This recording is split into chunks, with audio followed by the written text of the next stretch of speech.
for younger generation who are growing up in the countryside. Just because they're born there, it creates inequality and disadvantage for them, which I believe is such an awful thing, right? Because it's not your choice.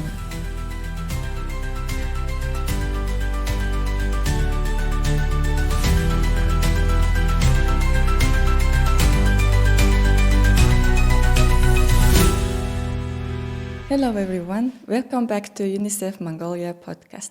This week we have a very special guest who's doing something amazing in education and technology.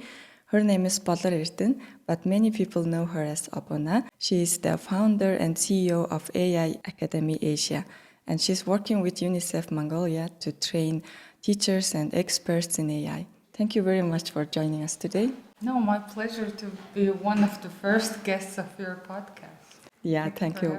Thank you. We're also feeling very great to have you today here. So let's start with something that many people might be interested in to know. It seems like everyone knows you. So what makes you stand out and different? That's an interesting question. I've never thought of myself as special, even growing up or still to this day. But I think one of the good qualities that I have is more to do with my persistency and then hardworking character. I was born in Balkan. I grew up there and we moved to the city when I was 10 years old. And I skipped a few years in my middle school and high school because I was bullied coming from countryside. And at that time, like you don't think of as big thing, right? Like now, I think the bullying is way more serious. I've always wanted to do big things, achieve things, try to be creative. And now a lot of the things that I do is very much to do with how I grew up and really trying to give access, education access to different communities in Mongolia, and especially girls and women around the country. And the experience that I was in Mongolian government, I've firsthand experienced how hard it is to be a woman and young woman in government and politics. So, I've never thought of myself as like a very special or talented, but I think the quality or what makes me different is more to do with my passion to education, to technology in general.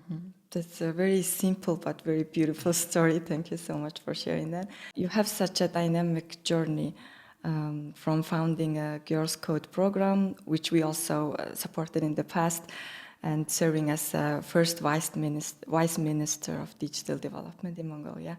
So can you share how did you got interested in this field? What got your interest in the beginning? So my background is actually international relations. A lot of people think that I'm like engineer, software engineer, or computer scientist. The first time I was very much involved with overall digital technology was in the UK. So I was doing my internship at the UK government analysis and insights team, but we were working on the e-governance index. So from there I learned like a lot of countries are digitalizing their services, their government, and I got to learn about Estonia, South Korea, different countries who are doing amazing job. So at that time I didn't plan to do like anything with technology. And after I finished my degree at Oxford, I joined World Bank in Sydney branch, and I was monitoring and evaluation consultant there in charge of Pacific Island project. So from those, it was very nice memory, very nice weather, amazing, and I was forced to come back to Mongolia because of my parents complaining. And I have one brother who lives in the US, and he's been there with his family for years. So my parents wanted me to come back to Mongolia and stay with them. And around that time, I found out that Oxford University and Bill and Melinda Gates Foundation are doing a project called Digital Pathways. So they were selecting 5 countries as a pilot to do baseline on the digital development roadmap for e-government. And I suggested that Mongolia should be one of the pilot countries. And after a lot of application processes, we were selected, but the requirement was that I have to go back to Mongolia and be in charge of the project. So I moved back to Mongolia for this project, which became the baseline for e-Mongolia as we know it. And we had Professor Stefan Durkan, who's the senior economist to the UK government and very well-known professor around the world and economist. And we did digital readiness assessment and roadmap for Mongolian government. And that's how I got very passionate about technology and how we can use technology to solve many problems. So from there we had some obviously ideas for e-government projects, and at the time we didn't call it e-Mongolia, but we had the initial idea, and around that time the government obviously had similar vision. So from that project, I got into the government to implement e-Mongolia basically. So as you can see, the impact of e-Mongolia and how it's changing the way we see or the way we work, especially the interaction between the citizen and the government. So from there, I mean, it was like there's no way out from technology. And now we cannot imagine a world without internet, right? So in the future, it's becoming like we cannot imagine future without AI.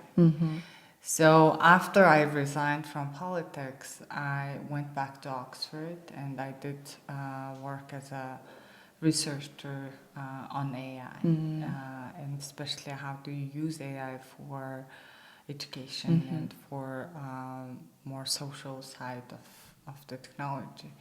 And that's very much related to what we are doing together with UNICEF on the Girls Coding National AI campaign, which aims to train 500 teachers. So whatever we do in Mongolia, the biggest problem is we don't have trainers who can go back and go to the communities, right? So, yeah, I mean, it's been an amazing journey. And as you know, I worked with SpaceX and a lot of different companies throughout this time. So I really wanted to come back to Mongolia and kind of do more on the education side of AI. Thank you. Since you mentioned about our partnership between AI Academy Asia and UNICEF Mongolia, as you said, we're training 450 teachers and 50 experts in AI. How do you think that's shaping the future of Mongolia? So Mongolia is very interesting, especially for the case of international development sector, because it's very different from different countries, right? So usually the way international organizations work is how do we bring best practices to different countries, and we've seen many projects fail because the best practice cannot be applied to Mongolian context, or it has to be adjusted, right? So the education side is very important because we have extremely big gap depending on which school you go to, where do you live. So for kids, for younger generation who are growing up in the countryside, just because they're born there, it creates inequality and disadvantage for them, which I believe is such an awful thing, right? Because it's not your choice. And I have a lot of family members still living in the countryside. I have very smart, very talented cousins who had to stay in the countryside for their family responsibilities. So for me, it has always been very unfair. And what we are trying to do through the National AI campaign, what UNICEF is to tackle that problem. So you can always choose to live in the countryside, but you should not be missing the technological advancement. But on the other hand, they could be using the technological advancement to improve their livelihood, which is very much needed, right? So I think this is enormous impact. And the reason I'm saying that is because, as you know, we've worked on Girls' Code last year, and we're working on Girls' Code this year together. Last year, we got 6,000 applications for only 30 girls' spot. This year, we got around 4,500 applications, and we don't do any marketing, as you know. It's very organic. But you can see the demand of the girls who wants to go to this program. But it's very limited. Only 30 girls per year, and we have 120 graduates who are doing amazing job. So when we designed National AI Campaign together with Eva and UNICEF team, we discussed how do we scale this up, how do we make it bigger and more impactful, and the answer was we have to prepare the teachers, and now through this campaign we will be selecting one teacher per zone, one teacher per AMAC, and teachers from all the districts, sub-districts, horos in the country. And we already have 1,700 applications, and we're in the process of selecting our what we call change makers and the teachers. So I think they will go back to their communities and teach their kids, teach their students. So I think it will create really good impact. And the way we are designing the program, curriculum-wise, is more on the algorithm and foundation side. So you can see when we talk about AI, people imagine ChatGPT, especially students using as a cheating platform. But there's no way out from AI anyway, so you might as well learn the foundations, the algorithms, and understand the technology, how it works. There are over 10,000 AI-based applications that is designed to help you improve your efficiency. So you should be using that, right? So for this program, it's more on how do we give very good constructive knowledge of AI, from the algorithms to the advancement. And the teachers will be going back and teaching this to their students. But also we have AI Academy Asia platform, which we also created in partnership with UNICEF, where you can find the online classes in Mongolian language with Mongolian examples. That's amazing, yeah. Yeah, it's true that we can do it alone, but our reach and impact will be limited. So that's why you and UNICEF, we are developing the capacity in the teachers so that they could be the ambassadors and reach more people. Speaking of UNICEF, we are one of the few organizations that fully trained our staff on AI. So why do you think that's important? Why should organizations train their staff on AI? I mean, one of the things I am admiring about UNICEF is the leadership, and I've worked with the World Bank, ADB, different agencies of the UN, and usually, to be frank, it's very bureaucratic branch organization anyway. So the way it's designed is, it's very hard not to be bureaucratic anyways. It's huge, right?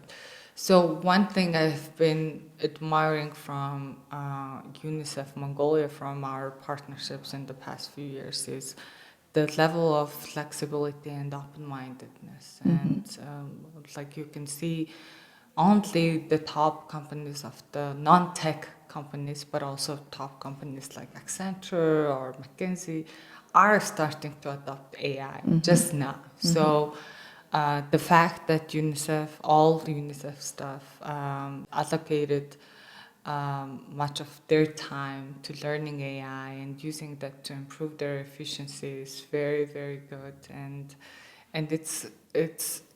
there's a lot to do with the leadership, to be honest. And I'm really admiring the leadership and fact that you want to create a lot of impact in Mongolia, but also improve your efficiency through AI is very new to this kind of organization, but also one of the first organizations to do that in Mongolia. So we've had few clients for the past few months, but UNICEF team has been very much dedicated to adopting AI to their work processes and operations. So that has been amazing. And the importance is not only to do with improving the efficiency, but it's understanding the possibility that AI can bring not only to your job, but also all the projects that you implement. I was one of the students of your program, the training that we got from your academy, and it was really interesting to know the behind part, like how it works and what's the algorithm and everything, and also what are the new trends that are coming in the future. So it was really interesting. And now let's shift our conversation a bit more to focusing on the younger children. Working in the ICT sector as a young woman, what would be your key messages or advices to younger girls and children, especially those who are maybe a bit hesitant to choose a career in this sector, technology or AI, and also maybe some young girls who are living in a remote area of Mongolia in Samsun or province, how they can start and what would be your advice to them? I think the first thing would be to dream big. Like you don't have to have the coding skills, but you have all the potential and possibilities in the world. So I think it's very important for especially girls to learn AI or coding or just be informed or up to date on the technology news, but also be very much passionate or kind of open-minded on the fact that the world is your oyster, right? So I've come to like this word after I left politics. World is your oyster, and there are a lot of things that you can do, a lot of amazing people you are yet to meet. And yeah, I mean, it's there are things that you have to do, which is to be persistent, to be hardworking. But the world we're living in, the good side is it's very interconnected, and there are things that you can learn. There are many programs that you can apply. From my experience working with women, is usually a lot of women are scared of being ambitious, and I think that might be more on the traditional mindset, not only in Mongolia, but in Asia, everywhere. So I think it's very important for girls to be brave, and I always say like there's a very thin line between bravery and stupidity, but for hardworking girls and women, it's very important that they should be brave to step up their games or their careers. So that's what I always say. And yeah, I mean, you can learn AI, you can learn English, you can learn a lot of things, and you have the capacities, you have the programs anyway. So it's just a matter of being able to do it or willing to do it, and just be brave. Yeah, I think that's also your case, right? Coming from a different background, now leading a change in this ICT sector. I think that's why this happened, because you were curious and brave. So now, looking ahead, what do you think AI market in Mongolia is shaping in the future, evolving in the coming maybe 5-10 years? What are the big trends or opportunities coming ahead? And talking about the impact, we have different sectors in Mongolia. What are the main sectors or industry that are most impacted by AI in the future? That's very, very good question, because AI is very important, especially for Mongolia, to solve problems, given the fact that we have relatively small population. lack of qualified and skilled human resources, and being sandwiched between two large neighbors, right? So I think AI should be one of the priorities of Mongolia nationwide, not only on ICT side, but also education, health, a lot of sectors that should be using AI to solve their problems. When we talk about AI, there are a lot of issues. It's not like perfect, right? So there is AI hallucination, there's an ethical use of AI issues. So one of the concerns that I have, and often my team expresses, the ethical use of AI. And how do we, for example, like ChatGPT has become a source of cheating for students. But on the other hand, there's a detection website where you can detect if it's AI used or not. For ethical use side, there's a lot of issues with security, data security, cybersecurity, etc. So it's very important that while we adopt AI, we need to ensure the ethical side, security side of AI. And the best way to do is that to reskill and upskill the people's quality and education, right? So the best way you can protect yourself from digital cyber frauds, phishing, now AI-based fraud, is to be able to identify those are phishing through the knowledge of technology. So the best way, I mean, in Mongolia we say it's like no one is gonna steal your brain, or no one is gonna steal your education once you have it. So I think that's the same case for Mongolia. For next 5 years, I think Mongolia and everywhere in the world will be shifting towards using AI on every single sector. But the question is, how fast can we do it? And then which aspect of society or sector should we introduce it first? So for me, education side, especially on the context of personalized education using AI, is very important for different communities in Mongolia. Health, obviously, and we had a few of our AI experts coming from the UK, and we kind of played with the idea of drone herding. We went to Donkwapi and tried drone herding. We've tried some AI-based livestock tracing. So for us, when we talk about AI, it has to be very practical, right? So how do we use it into the livelihood of Mongolians? Doesn't matter where you live. So yeah, I mean, it's amazing, and it gets more and more amazing every time you kind of get into exploring the possibilities of AI. So just last time I read your interview that was given to CNN during I think it was during the World Economic Forum. You met lots of big AI leaders around the globe. I'm interested in to know what were some of the insights and lessons learned from those conversations.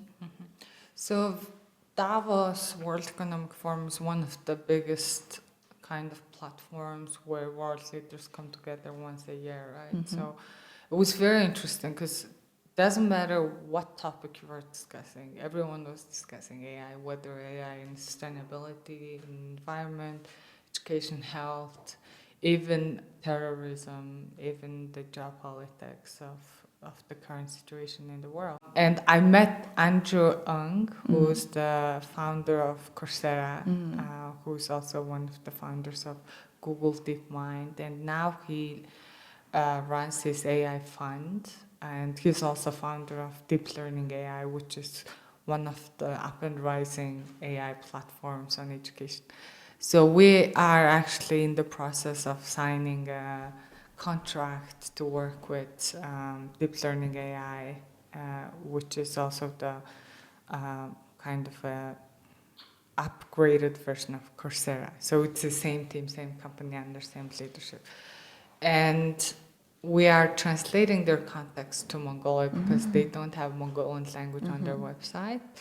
And I think that's amazing that all Mongolian kids can have access to this amazing contents, learning platforms, and AI classes online, and you have the assignments, homework, a lot of things. It's such an amazing platform, actually.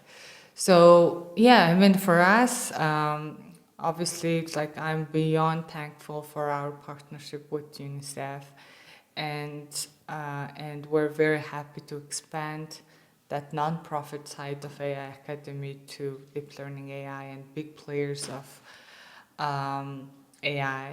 And actually, we have an AI summit this July in Geneva, where I was invited to speak with, as you know, Darine, who's the General Secretary of ITU.